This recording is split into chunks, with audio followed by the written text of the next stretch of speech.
Welcome, everybody. Welcome to the housing.com webinar. Today, we are discussing the impact that the coronavirus pandemic has had on the demand for plotted developments. I'm Jumur Ghosh, editor-in-chief, housing.com news. And here to throw some light on the matter at hand are our panelists. Welcome to all our panelists. T. Chitti Babu, he's the chairman and the CEO of Akshaya Private Limited. Thank you, sir, for joining us. My pleasure. Mr. M. Murli, he is the CMD of Shriram Properties Limited. Thank you, sir, for joining us. Thank you. Ravindra Pai is the MD, Century Real Estate. Ravindra, great to have you here with us. My pleasure, Jumur. Thank you. And Mani Rangarajan, he is the Group COO for Housing.com, Makaan.com, and PropTiger.com. Great to be here. Thank you, Jumur. Yeah. So I'm going to get down to the matter at hand. What is your take on the question that we are all asking? Has the pandemic indeed boosted demand for plotted developments, and why? Mr. Chitti Babu, let's start with your thoughts. That's a good one. See, in fact, pandemic has taught us a lot of lessons. I think I'm not going to speak anything different from other leaders and speakers are speaking. I think we all learned personally in our personal life, in our family life, in the business life. The importance of having a shelter, importance of having a home is felt. The importance of understanding the home itself becoming a interesting part. We all lived in home for the age of ours. Maybe I'm 53, so I have lived in a home for the last 53 years. But I never felt the importance of home, even though I'm making so many homes. We made so many homes in our life for our bread and living. The importance of home is understood by this pandemic. Now we always have a classification. No, it's plotted development. Then we say affordable housing. Then we say luxury housing. Then we say commercial assets.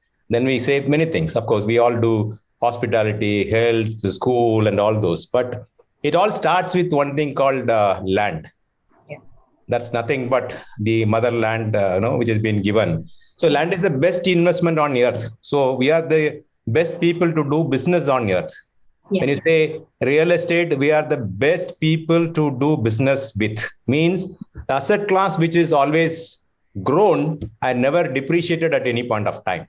I'm actually taking your question a little differently and taking off from the pandemic, because I don't want to talk about pandemic here. Okay. So sincerely, we in the business, and this business is the one which is the best investment on earth. Yeah. And it all started with land. Now you go to any classification of assets, retail, commercial, but it has to start only on the land. Yeah. And I never had an understanding of depreciation of land happened at any point of time from the day it was invented or from the day it's born. Yeah. Depreciation happened on our books for all our mobile and immobile items, but not for land. I never seen. Maybe there will be a dip, or there may be a price, getting stagnated. Yeah. But from the day I born till today, any assets we have bought or any assets we have sold is always grown. Yeah. So we are in the business of wealth creating, not only for us as a real estate developers on the screen, but also we are the wealth creators for all our customers and stakeholders, including you. Yeah. Hope you agree. Yeah, absolutely. So there's a great opportunity for investment on land than anything else. That's my argument. All right. Mr. Murli, so he's obviously made a compelling case. One of the aspects that seems to be working in favor of these kind of developments is the appreciation factor. Surely there are other factors, because one thing is to say you've realized the value of a home, and one thing is to say that you've realized the value of an independent home. So what other factors do you think have played, in the increasing popularity of these plotted developments again? The pandemic basically has increased the demand for housing per se overall. That was when last March, when the lockdown was announced, people were all panicking and did not know where is the direction with which things are moving. But within about 2 months' time, everything settled down. Suddenly, investment on housing per se started in a very big way. People looked at, everyone got into some kind of uncertainty. And they all wanted to have a shelter for them first. So the demand has increased I would say at least about 60-70% due to pandemic in a big way. Yeah.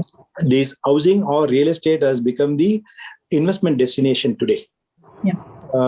That was in the first, quarter. Suddenly, there was a big jump on the plotted development projects. Yeah. People looked at, can we have our own home? Even in the city like Bangalore or Chennai or Hyderabad or Pune, all over, people looked at, can I have an investment where I can build up my own home? When there is lockdown, this kind of situation comes up, so they will be in a position to comfortably go and live in their own place. So suddenly there is a huge surge on plotted development demand. In fact, last year, we started the plotted development business only in December 2018. It's a period we started the plotted development. We created a brand called Shriram Earth. Now, last year alone, we launched about 2 million square feet. And we sold 1.6 million square foot during this lockdown period. Year 2021, we sold about 1.6 million square feet. So just started about, 1.5 years ago. That's the demand which has come in now. So it's not the end. It's going to be further increasing is my view at this point of time. Yeah. Ravindra, we've spoken about this before, right? The apartment versus plotted development, debate now, to sort of take off from what Mr. Murli said. He was talking about his company's performance. Has that been your observation as well? Do you think that the market size for plotted developments, has increased over the last 1 year? And why do you think that's happening? You're on mute. Yeah, Jumur, can you hear me? Yeah, now we can. Yeah. So the market size of plotted development has definitely increased. Okay. Now, the way I look at this is there are multiple sort of parameters by which plotted development has become, is come into demand. One is, of course, the pandemic. And I mean, these are reasons which everybody knows. In the last pandemic, we saw this to a great extent, maybe a little bit to this extent, in this wave as well, that apartment living has a certain amount of restrictions. Okay. The apartment complexes were restricting people, be it maids, be it guests, people's own parents, their own siblings were restricted from coming into the apartment complexes because the Resident Welfare Association had some reservations. Okay. What has happened in this wave is, again, we're seeing that apartment complexes are emerging as certain micro zones, where people are picking up COVID. I mean, I've seen many of my colleagues who live in apartment complexes have picked up the virus because they're living in a larger sort of a complex. Yeah. With this wave, with this whole corona happening, I think also people feel that, look, I'm not able to get fresh air. I'm not able to step out. We have a very small balcony. So these are aspects of the whole pandemic is one particular sort of a reason why plotted development has really sort of come into the prominence in the last maybe couple of years. There are two other reasons that I would like to add, Jumur. I mean, I agree with Chitti. I think pandemic is something that we all have overdosed on. I think lesser the spoken, the better. But if I have to look at it larger, from a larger sort of from a macroeconomic perspective, I think two other things that have happened that have really put plotted in the forefront of the various asset classes that Chitti spoke about. Yeah. I mean, land, of course, is, they don't make land anymore. It is the best investment asset class. I think all of us agree over here. But what has really happened, what has changed in the last 2 years is that earlier developers were shying away from getting into plotted development. Yeah. Primarily, the reason was that people felt that everything was FSI game. So if I had a piece of land, I would say I can build 2.5 FSI. Effectively, if I have 1 million square feet, it's 2.5 million square feet of saleable land. Selling at 5,000 rupees, suddenly become a 750 crore project for me. Yeah. On Excel, it looks very, very good. I would say I can build 2.5 FSI. So it's 2.5 million square feet of saleable. Yeah, is there an echo? Jumur, can you hear me? Yeah, there seems to be an echo, but please continue. I'm sure we can resolve it. Yeah. So the point I was mentioning was that earlier developers looked at land as an FSI game. Yeah. Everything was, if I have 1 million square feet of land, it's 2.5 million square feet of saleable area. It's maybe 1,000 crore top line project. I'm making 250 crore profit. On Excel, it all looked good. Yeah. I think all of us have got smarter. Given the last 7 years, the way the markets have moved or the way they've behaved, I think all of us have got a lot more realistic. And that has forced many of us to really draw business plans which are more realistic. And we're now having reputed developers like Murli coming into, saying that, okay, let me sort of evaluate plotted as an asset class and not necessarily convert everything into an apartment or to a commercial complex. So that is the second big, sort of change that has happened in the last 2-3 years. Yeah. The third point that I want to make is that amongst all the asset classes, at least in a city like Bangalore, plotted has always been the best asset class. Okay. I mean, we've been in this business for 40 years. My father has done layouts in 1980s. Now these are places like in Bannerghatta Road and JP Nagar, Kumaraswamy layout. I mean, part of the city maybe. Plots have been there from 1980s. It's not new.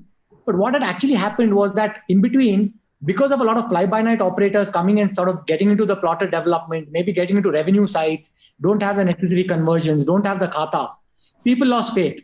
Yeah. Then the government also stepped in to get into the plotted space. I mean, we had the BDA in Bangalore, which would acquire large tracts of land and make allotments because primarily it added credibility. Yeah.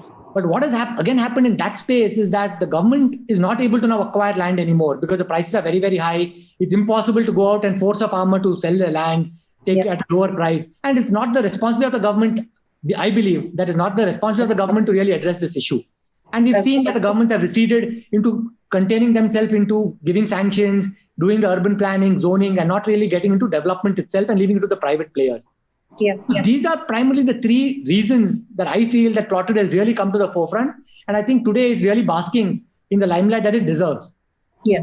So, Mani, Ravindra's made a couple of interesting points, and given the nature of your business, you sort of have like a helicopter view of the sector. Has that been your experience as well? All the developers that you interact with, are you getting the sense that a lot of them are now sort of increasing their share of plotted development projects in their overall portfolio? See, first of all, online, right, in terms of demand for plots, whether we're talking about Chennai, Bangalore, or Hyderabad, that's grown about 4 times in the last 2 years, right? And, the pandemic has certainly reinforced for us the importance of the home. But from a buyer's perspective, right, even if the person has some sort of uncertainty in income, plots are more affordable, right? So in fact, if you look at the demand, 60% of the demand is where the plot price is less than 50 lakhs, right? And the popular kind of sizes are 1,200 to about 2,400 square feet. Okay. Also with the pandemic and working from home, people feel that they don't need to live in the CBD, so people can live in the peripheral areas of the city. And there is a popular belief amongst the investors and buyers that investment in plots will always appreciate, and Mr. Chitty Babu was certainly right when he made that point. The other thing is also like as opposed to living in a high rise, right? People also may prefer to live in a low-rise and an independent home, and living in an independent home somewhere in the CBD in Chennai, Bangalore, or Hyderabad is really not affordable to most people at this point in time.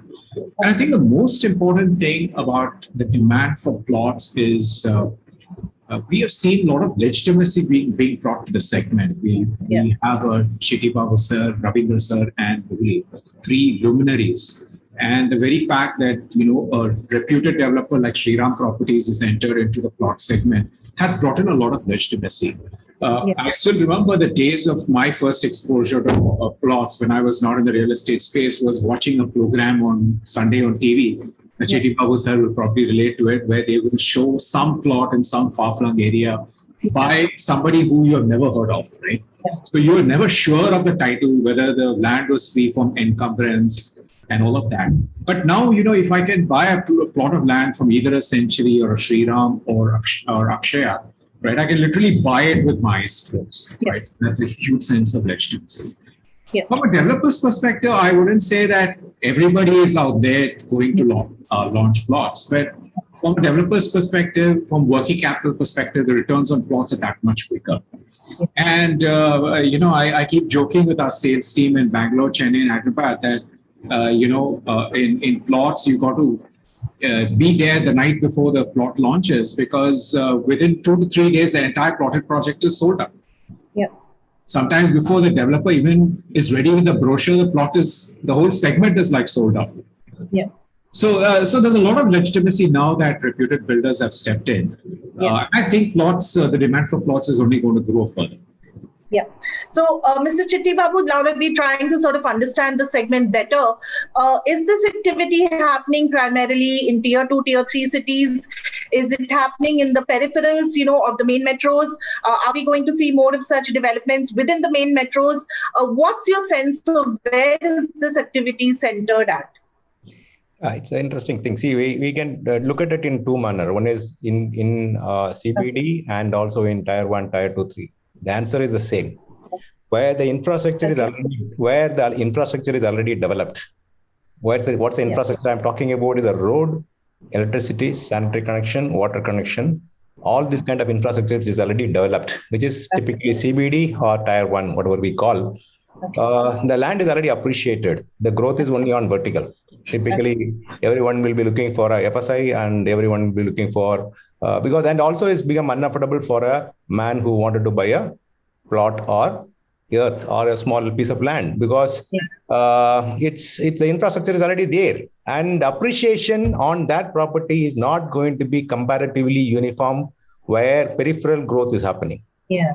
Now you need to understand what is peripheral land and what is tier 2, tier 3 land. The tier 2, tier 3 land or the suburb land where the infrastructure is not readily available today. You don't have the proper roads or you don't have electricity connection immediately, the network is not really available. Or if these two are available, of course, in our country, I think we have covered road and electricity infrastructure, but sanitary and water is definitely going to be a challenge. Okay. Now, if these properties are definitely available only in suburbs. Now, if Chennai, you go beyond 40 kilometers from the CBD area, you have vast parcels of land which is available. And today, the developer community which is coming in, the larger branded developers, they know how to provide infrastructure within the complex. They know how to build roads. They know how to build curbs. They know how to build the electricity infrastructure internally, the cabling, the sanitary, STP, WTB, the clubhouse facilities. See, the experience what these larger developers has is building such large complexes with 2,000 homes or 100 homes or 600 homes in the past. They are trying to do that game in a playground and it is making an amazing infrastructure self-sufficient for years. Now, do I pick up a property from a 1 acre property plotted developer or 5 acre property plotted developer or a 10 acre plotted developer or a 100 acre developer? Okay. The choice is with the customer. But people need to understand when you are picking it up from a larger plotted development, it is a self-sufficient city tomorrow. All right. If you are picking it up from a 100 acre development or 50 acre development or a 30 acre development, the infra demanded by the social norms by CMDA or DTCP or the approving authorities itself will put that infrastructure development in a place. Means if it is a 30 acre development or a 50 acre development, you need to necessarily give a 60 feet road. Depends upon the larger plot size. If it is a 10 acre development, you need to do only 40 feet road. If it is a 5 acre development, you need to do only 30 feet road. So why do you want it to be there in city tomorrow? Now you are a buyer. You wanted to buy a property from a 1 acre development, then you will be actually in a smaller community of development. I'm not saying it is bad, but you don't get that kind of a road. See, what is decided finally, real estate is decided by the social network and the road network. Why FSI is based on roads? Because of buildings which you can be able to build tomorrow. Sure. So if you are picking it up from a larger developer and a larger plot of land, it's not only the road infrastructure, it's not only the electrical infrastructure, it's not only the sanitary infrastructure. Also, it determines the larger parks, the larger schools, the Kalyana Mandapam space which need to be provided, shops need to be provided. So all these will come as parcel of the development itself. But if you're picking it up from a smaller 1 acre development, it will have 23 feet road and it may not require even by compliances. You don't require to leave park space or mandapam space and all those. So customer need to be see what actually the advantage for a buyer from a larger developer and the larger plotted development actually need to be created with this awareness. When you are buying from such developments, you get a future city. If not today, In next 20 years or next 30 years, that's going to be an amazing city because it has a 60 feet road. It has its own parks. It has its clinics. It has its hospital. It has space for mandapam, and it need to be provided only by. You can't change these things at a point of time, at least minimum 5 years. Yeah. So that's the advantage of buying from a tier 2 or tier 3 or sub-peripheral land extent. And one more thing, here the price appreciation will be very high because the infrastructure is given by the developer. External development will automatically happen. Your metro will get connected, and the prices goes up zoom. Yeah. But if within the CBD, the infrastructure is already provided. So you are paying for that external infrastructure which is already available. That's what per square foot rate is, maybe 10,000 rupees or 8,000 rupees or 5,000 rupees. Yeah. But if you are going to suburban or you're buying, you may be getting at 1,000 rupees, but the growth will be towards 5,000 rupees in the coming days. Yeah. So, Mr. Murli, do you also think on similar lines? Do you feel that when we are evaluating the worthiness of a plotted development, do we need to look beyond just the location story and look at, everything, that is on offer, with that project? How do you view this matter? Sir, you're on mute. See, location makes a big difference. Okay. The connectivity, as Chitty rightly brought out, there are a few things. One is connectivity is one. How well the plot how well the land is connected. Yeah. So at the end of the day, today the plot buyers or home buyers are mostly mid-income category. As Mani was saying, it's 30 to 50 lakhs or 30 to 70 lakhs or a crore. So that's the ticket size with which a lot of deals are happening. And beyond that, they need to put up their house and all that. It would cost, roughly 1.5 crores. So it's a very decent size. So for them to commute on daily basis, they will look at some connectivity. So at least, if not today, there should be a promise of connectivity happening in the next 5 years. As Chitty said, metro connectivity, let's say, is happening in 5 years' time, or some kind of road connectivity happening in 5 years' time. So that is one they will look at. The other is inside development, which is most crucial one. See, why people choose for, branded developers today. It is because they get, it's clear title. The plotted development has been there for ages in our country. It is not new. Not many people have been doing it. But in the last 2 years, sudden shift has taken place to quite a lot of big numbers, particularly for the, from the organized developers.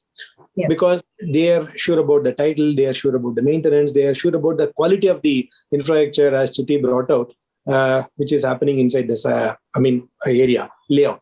That's most crucial. So once they are inside the campus, they are secure. They are fully safeguarded with respect to every aspect.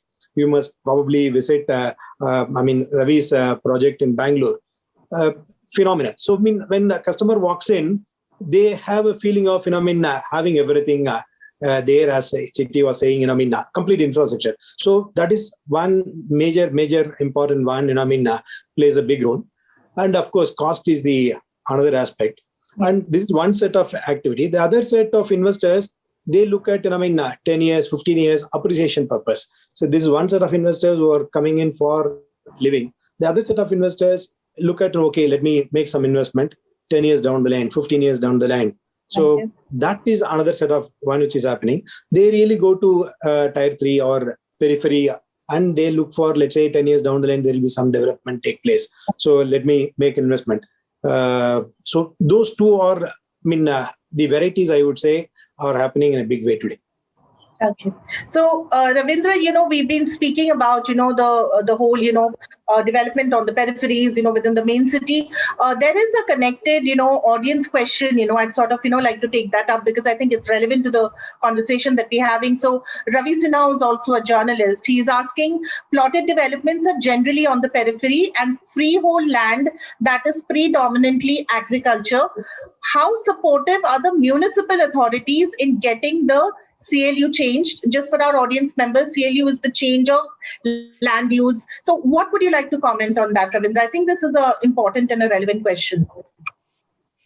Well, even in the peripheral areas, there are zoning authorities, like say in a Bangalore sort of a city, whereas the city center or the CBD, the zoning is controlled by BDA, which is the Bangalore Development Authority. Even in the peripheral areas, like around the airport, we have a zonal authority called the BIAPA.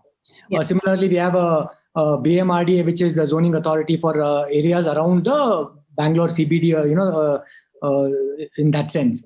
So they're already, when we actually go in for purchasing the land or deciding to sort of really make the layout, these lands are typically in the residential zone. Good thing now, of course, is like a city like Bangalore, they've eased restrictions to buy agriculture land as well. Even conversion, they have eased, for private play. Even companies to come and sort of acquire these. So they've eased that. But having said that, primarily the zoning is sort of predetermined. It's already earmarked for what zone it is. So when we go in to do the plotted development, it's typically already in the residential zone. And, the question of a change of land use doesn't really arise as much. Okay. Having said that, these regulators are a lot more open to evaluate change of land use as compared to the city center. Because what happens is that in the city center, there's very little land left. There are only few parcels of land. These are dictated, especially if it's a commercial development. We need to have a minimum width of road. We have to ensure that this is not, if you're putting up a hospital, this is not really bothering the residential area in any which way. We've had cases also where, like certain associations have filed in the High Court, where people are putting up commercial developments in residential areas. So the change of land use issue really comes up in these sort of areas. Whereas if you go into the periphery, the CLU is not as strictly enforced in the sense that the regulators are a lot more open to sort of really evaluate and see whether, these lands can be really changed, for the required purposes, which is primarily residential at this point of time. All right. Mani, since we are on audience questions, there's one that's specifically come in for you. So I'd like to take that up. So Kuldeep Chawla asks, is it that developers are today focusing more on plotting largely because of the following? Number one, near-term cash flow. Number two, low dependence on skilled labor and quick execution timeline. Number three, ability to leverage the brand and differentiate. Number four, greater focus on suburbs, peripheral locations, which is the infra completed by the government in the last 10 years, especially or indeed tier 2 and tier 3 cities. I know it's a bit like an in-depth question, but what would you like to say to Kuldeep? Mani, you're on mute. Certainly, as I said before, right? From a developer's perspective, plots are a good option, right? Because the return on working capital and, you sell the plots, you realize the cash pretty fast, right? So that's always a good thing. I think it's more a focus on the suburbs and peripheral locations and infrastructure which has already been developed or which is coming up in the last 10 years. I wouldn't say that the developers are launching plots because of lack of capability in terms of execution skills. We in the real estate community, we have to be really proud of all the work that we have done over the last year. Notwithstanding supply chain disruptions, migrant labor non-availability, you really don't hear of delays in project execution and in project in timelines.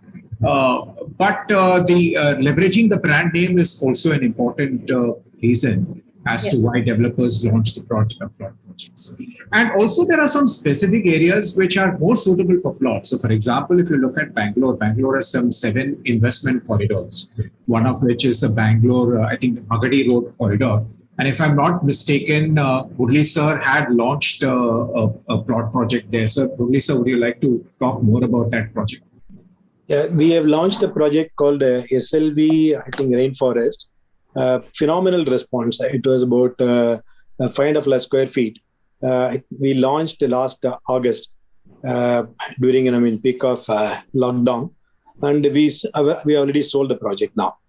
It's about 500 plus square foot plus. And Magadi Road, there are lots of layouts, and we were also a little concerned whether that road will sell and all that. But our marketing team did their analysis, and they said that we can go and sell. So we are comfortably sold, and we have finalized another 2 projects in that micro market. So there has been a good demand. All right. I'd like to take up one more audience question. Maybe Mr. Chitti Babu could take this up. N. Sridhar has 2 questions. He's asking, with a new government taking over in Tamil Nadu and predictions that the pandemic is likely to end in the next 2 months, will there be an upswing in plot rates in Chennai suburbs? And is it a good idea to invest in plots in areas like Tirumai, OMR, etc.? So what would be your recommendation, Mr. Chitti Babu? Yeah, of course. I would look at the government this way. A government with absolute majority will definitely give room for them to do their best. Yeah. They can think on their own. They can independently function. There is no hindrance internally. In that way, I think Tamil Nadu has the opportunity for next 5 years. The majority is with them and the government can independently function. That is point number one.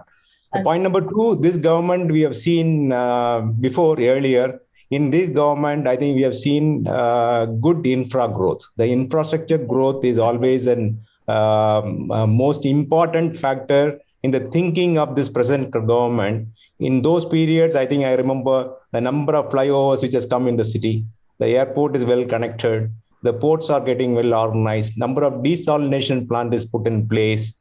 I remember they given a lot of importance. This particular government has given importance for infrastructure and created number of roads, which has given multiple FSI for the developers to play on.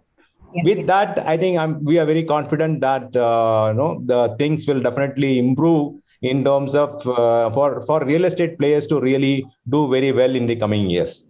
And now, when you say on plotter development, on the when there is a land and the infrastructure is created, it is money. It is money means it is appreciation. So I'm very confident that all the three names you said, Tirumallishai or Ravadi or any new location. See the locations. See, if I say Boat Club, Poets Garden, Adayar, you are very familiar, right? You are smiling. Yeah. So to that you have to pay a price. But the air what you breathe here in these locations and the air you breathe in other locations is common. Yeah. You think that you need not pay those days, but you have to pay for today because you are breathing the oxygen. Sure. All right. Yeah, Jumur, I'd like to add to what Mr. Chitti Babu said.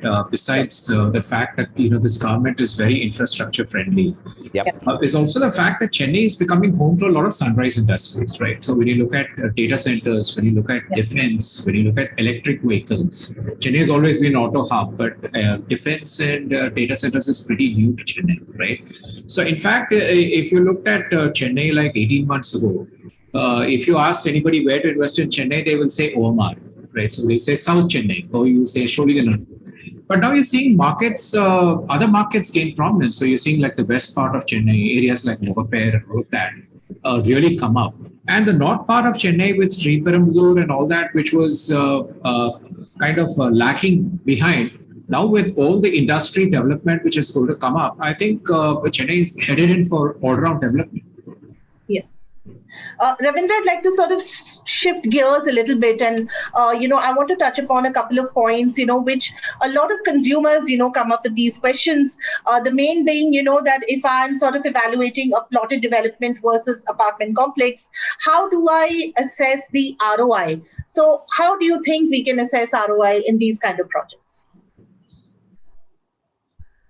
Jumur, I think apartment today is a little bit more stabilized sort of a market if I look at it from a return perspective. I think all of us are aware that if we buy an apartment today, our returns can be in the range of maybe 3 to 4% based on which city you are located in. Okay. So from a residential perspective, I think it's fairly clear. What I need to really worry about is after I buy, of course, there's a capital appreciation, but my income will come either through rentals, or I'm living in there myself, so the saving in rentals maybe. But cost really comes from a maintenance. It'll come from a property tax. These are the outflows that will be there from an apartment perspective. Yeah. Plotted development, typically what happens is that the ease of exiting a plotted development is far better. So if I'm looking at purely from an investment perspective, there are 2-3 things I would prefer a plotted development for. One is that I think it's a lot more affordable in the sense that the ticket sizes are typically, let's say, anywhere between 35 to 50, 60 lakh. Yeah. So I just think there's a larger sort of an audience out there who's willing to buy a plot if I want to sell. Okay. Second is that the time for me to enter and exit a project is much lesser. I can enter a project and within maybe 6-9 months, I can exit with a handsome profit. Yeah. And third is that, if I'm looking from a customer perspective, I need to be less worried whether the developer will deliver the plot, will it get delayed? Am I going to keep paying EMIs when the apartment is not ready? So these are really the pros and cons. And from a plotted development, the additional advantages, I think the maintenance is far lower. There are not that many sort of, mechanical or electromechanical equipment there, like lifts or, generators, DGs, STPs that we put in there, which requires regular maintenance. The amount that I pay for common amenities is far lower. So broadly, really, but based on my need, what am I looking at? Am I looking to live there? Am I looking at as an investment? Am I going to build my house in the near term? Am I just looking at it a 15-year time horizon? So it's very difficult to sort of compare it. It's not an apple to apple in that sense, but these are things that I would sort of keep in mind when I compare an investment purely into an apartment or a plot. Yeah. Mani, we've been speaking a lot about, the due diligence part of it. And this has been another, problem which has plagued this segment, in the past. Like everybody has mentioned, there have been a lot of fly-by-night operators. People have gotten duped. What kind of checklist, can we give our audience members, so that they know that they have invested in the right project and with the right developer? How can they safeguard their investment? Obviously, there's a lot of things. So, for example, one is the RERA approval, right? So, since RERA has been introduced in 2016, I think it's given a different sort of credibility to the industry and brought in a lot of transparency in the sector. That's one. Second is obviously all the approvals, that the developer needs to obtain, right? You kind of need to do that. Third is if you're buying a plot from, let's say, an individual, then you've got to ensure that, you've got to, and the person has financed it through a bank, you've got to ensure that the land is free from encumbrances, the title is clean, right? And if he's taken a loan, then there's like a kind of a no-use certificate from the bank. So these are kind of some of the things that people should look at before buying a plot. Yeah. So I'm going to sort of shift gears again. There is a question for Mr. Murli and Chitti Babu. This is again from Kuldeep Chawla. I think from a business point of view, a lot of people would sort of want to know their take on this. So what Kuldeep Chawla asks is for a specific plot of say 30 to 50 acres in the suburbs, when you are deciding between a plotted development or a low rise, what factors do you consider before deciding on one or the other? I think this is again an interesting question, from a business point of view. So we are curious to know, maybe we could start with you, Mr. Chitti Babu. How do you make this business decision?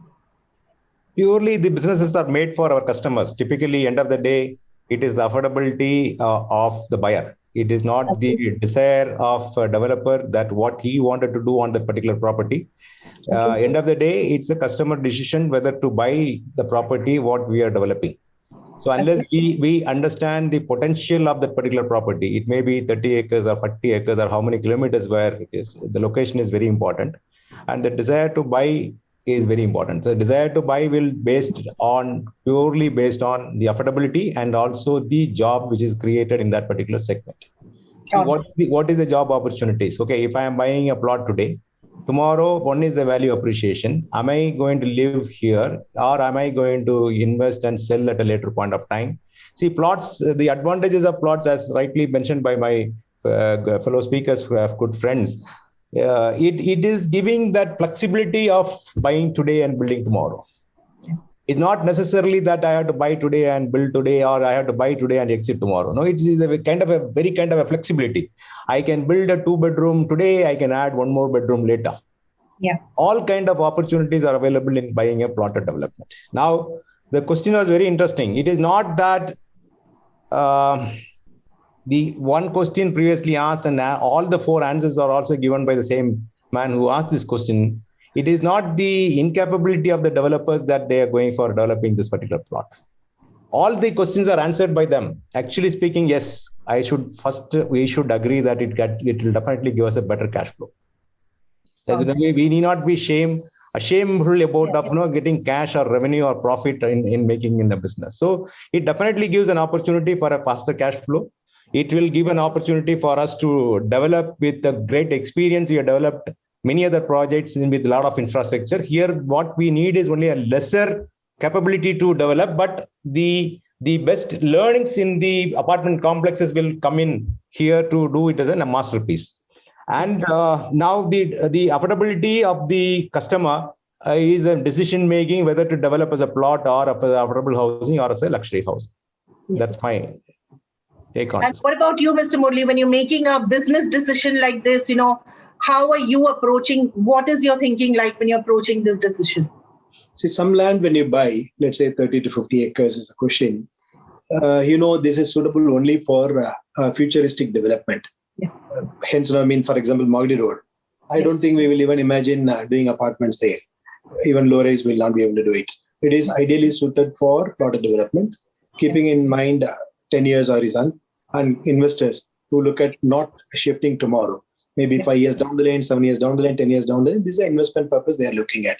Yeah. There could be some other plots. As Ravi was saying earlier, FSI makes a big difference. See, when you apply that, what is the built-up area you can do?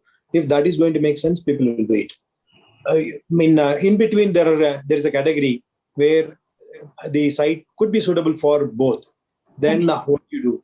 There, you bring in what is your return on investment and what is the return with which, what is the minimum risk with which you can make that return? What is the time with which you can make that return? So that becomes a deciding factor. There is no emotion. Whether it is a plotted development or low rise, there is no emotion. Whether you can make that return. So that's the most crucial part. Particularly plotted development, the last 2 years, there has been a tremendous push of growth. Yeah. Hence, developers also will start looking at quickly cashing it out, as Chitti said. At the end of the day, making money faster. So real estate is all about cash flows, not the multiples. So which people have understood of late. So otherwise, people always thought about it's a multiple business. It is not a multiple business; it's a cash flow business or it's IRR business. So hence, people look at what is the most ideal one for the plot, given both the product if it is suitable. How soon we can make our returns? What is a better return possible? So keeping that in mind, we all take decisions. Yeah, Ravindra, I'm going to sort of move a little away from what we're discussing currently. You operate, in a city which is obviously very IT savvy. I am from a digital business. I'm very curious to know, that what role can the digital space and technology play, in sort of, promoting this segment? Well, Jumur, I don't think there's anything unique, from a plotted development in that sense that, the digital space needs to be treated differently for an apartment or for a plotted development. It's pretty much similar. We go after, a certain catchment area. You're right in the sense that the target audience for a plotted development may be very different from an apartment complex in the sense that if it's a luxury segment, they may be targeting certain NRIs, or we may be targeting certain sites or things like that, wherein the profile of customers is different. There's a plotted development, given the price points, it'll be a more sort of a mass medium, sort of approach because we want to cast the net as wide as possible. And fortunately for us, the demands have been good. Just to give you two examples, which we ourselves have sort of experienced. In the last lockdown, we launched a plotted development. It was actually a phase to a plotted which is already there, to a development that was already there. The clubhouse was ready. So I think we had about 120 plots. And in the lockdown, we sold 80 plots. And at a price realization that was much higher than what we expected. Post the lockdown, one of the projects, we launched a phase 2 where we sold 65% of the inventory in 10 days. So the point I'm making is that while digital is sort of enabling us getting the sort of customers, I think it's also a lot of word of mouth, because the product itself is a lot more affordable, So you also mentioned this IT space. So if I'm buying, it's very, very likely that I'll get a group of people from a particular company who want to sort of invest along with their colleagues and things like that. In fact, we find a lot of people coming in groups wanting to buy, so there are 10 colleagues who want to together buy. They may foresee that, a life post-retirement or maybe a little bit down the line where they want to spend time with their friends. So there's a sense that people come and buy together. So, but the digital space itself is not very different for plotted in that sense. The targeting may be a little bit varied as compared to what we do for apartment in that sense. Yeah. Mani, you're from the digital space, perhaps would you like to add something to what Ravindra has already said? No, I totally agree with Ravindra. There's nothing incremental that we do on a plot, right? We have done like drone shoots and we've done like a cross-sectional view of the plots and the layout of the plots per se. but not too much incremental, because the people who are buying plots are actually looking for that segment, right? Yeah. And there the locality matters, and the reputation of the developer matters, the kind of facilities, like as Chitty sir said, the kind of access roads and the clubhouse, etc. All of that matters. But beyond that, there's no special value that digital can just add to it. And what about the TG, the people who are coming to buy these plots? Do you have some thoughts on, who are these people who are buying into such projects? Well, people of various demographics and people of various age groups who come in to buy plots. But they're very, very focused on buying plots as a category.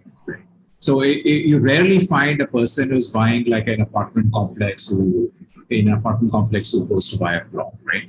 And even within plots, there are two categories. So there are people who look at plots within, let's say, an integrated township. Yeah. Right. Integrated townships usually have like a separate plot section, right? So there's some people who are kind of looking at plots in the peripheral areas where they're looking at it as an investment option. So those are the broad two categories of users that we see looking to buy plots. All right. So I think from a time perspective, we need to wind down. So we've got time for just one last question. So I'll just go around asking this. I would like to know that in your businesses, in the mid to long term, how much of your overall real estate portfolio will consist of plotted developments? Mr. Chitty Babu, let's start with you. Today, we may be probably at 10 to 15% of our revenue comes from this, but we will be definitely growing in this asset class in other cities also.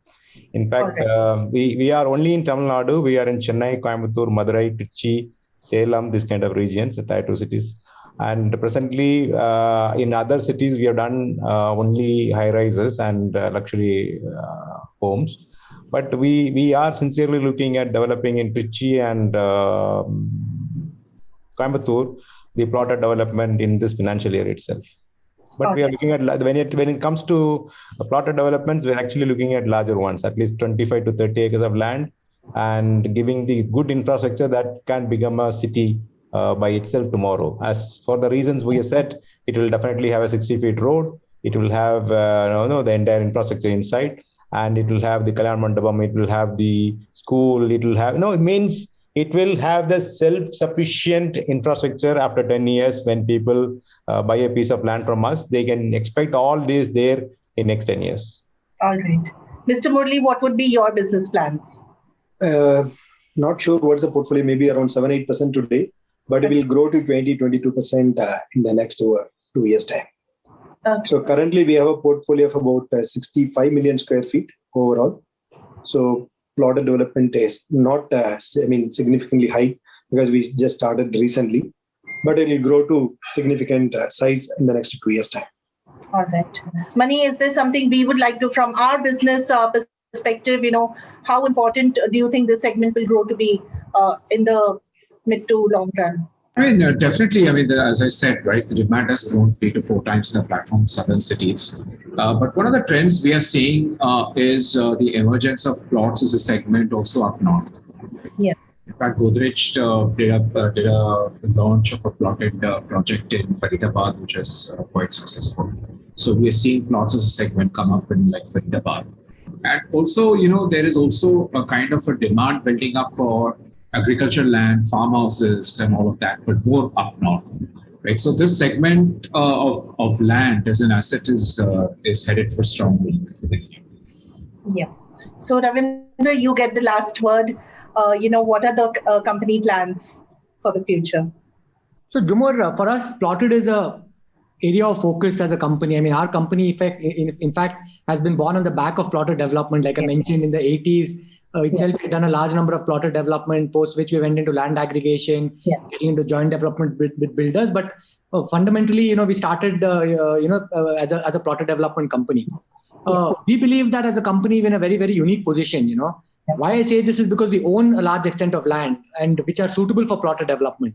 While most developers may have to go out and seek land to do plotted development. And mind you, again, there is economics where the landowners also get very smart when you're giving on joint development. Today there's a good amount of money also in plotted development for developers, which is why we see a lot of developers getting into that space. But my sense is over time that margins are going to narrow down. I don't know how lucrative it will be for Murali's time, to really be continue to focus on plotter development, whereas maybe it's better spent on, maybe high execution and things like that, where maybe they bring a large amount of skill set. But we as a company are uniquely positioned because we own the land, and for us it is natural that I convert that into a plotter development. So currently as a company today, we have roughly in terms of projects, we're about 50% on plotted, 50% on apartments. From a real value perspective, I would say it's a 30-70 because plotter development, the value realization is lower. Yeah. So we envisage that from a value perspective, at least will continue to be a 30% of our portfolio will be on plotted.